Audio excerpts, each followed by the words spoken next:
I talk to you a lot on Twitter about what's going on in the Bitcoin world. I think a lot of people seek your advice. Do you have any idea why we saw this big spike this morning? Hey, Matt, great to see you. Thanks for having me on. Yeah, definitely. This move has been building up for a few months now. Since the mid-December lows, we've been kind of gaining some gradual momentum. Initially, it was in some of the smaller cryptos, so the altcoins.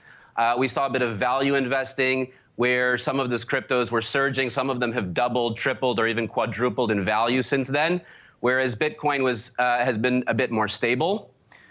This is the chart of Bitcoin since through 2017. The thing to note here is the blue line, which is the 200-day moving average, which has been incredibly important for Bitcoin over the last year and a half. The move this morning seems to be a technical move that was caused by a jump above that 4,200 level. You can see that it's been building up resistance, and then just as we come above it, this is a key level that's been eyed by traders for weeks now. So no doubt we had a lot of stop losses building up and some entry orders there. Matty, good morning to you. What is it about Bitcoin that, sort of from a fundamental perspective, dictates whether it continues to rally from here then? What would you look to? I was looking at some analysis this morning that was talking about how much mainstream adoption there still could be of Bitcoin or not. Is that for you the big question, whether this is adopted in a mainstream way with some use, or is that still not part of the story? It is actually a very big part of the story. In fact, the prices is not an indication of industry growth. So throughout this crypto winter that we've seen over the last year, we've actually seen the industry growing at a rapid pace. Certainly there have been some companies that went under because they didn't manage their books right. They were relying on very high crypto prices. But that's what bear markets are all about. That's when business models are tested.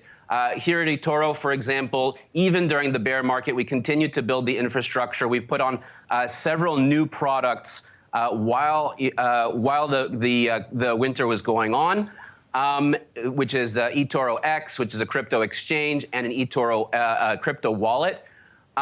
So this is something that we've seen throughout the blockchain industry. Blockchain and Bitcoin keywords are trending on LinkedIn. We can see that they're demanding higher and higher pay for blockchain developers.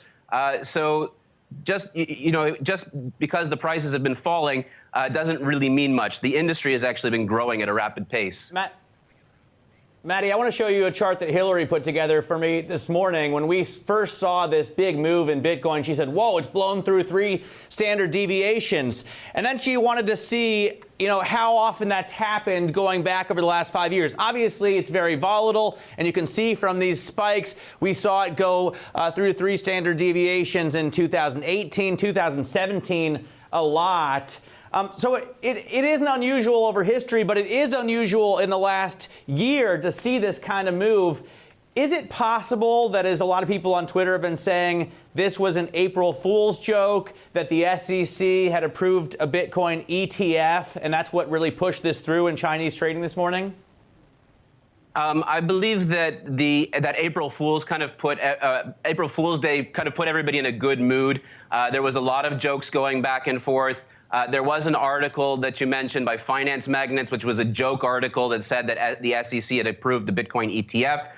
That article came out about 18 hours before the pump happened. I think that everybody kind of understood that it was an April Fool's joke. So if there were algos that were tricked by that, I don't think that that's what would have caused such a massive move.